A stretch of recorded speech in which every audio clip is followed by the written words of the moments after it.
জীবনে অনেক কিছু হারালাম, তার মধ্যে সবচেয়ে পছন্দের ছিলে তুমি। যদিও গল্পটা ছিল অল্প, তবুও তোমাকে মনে রাখবো মৃত্যুর আগে পর্যন্ত। তুমি ছিলে আমার জীবনের সবচেয়ে পছন্দের মানুষ।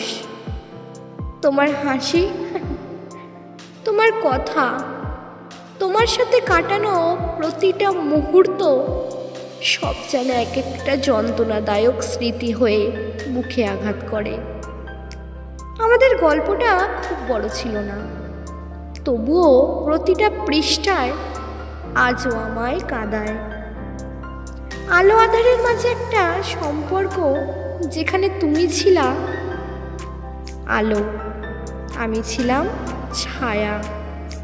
আজ তুমি নেই, তবুও প্রতিদিন তোমায় খুঁজি।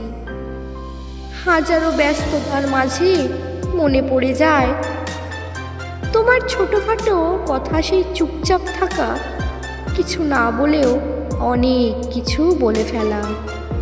বিশ্বাস করো, এই হৃদয়টা কারোর জন্য আর জীবিত হবে না, কারণ সত্যিকারের ভালোবেসে ছিলাম তোমায়। তোমার জায়গাটা কেউ নিতে পারবে না। আজও তোমায় ভালোবাসি, তোমাকে মনে রাখবো মৃত্যুর আগে পর্যন্ত।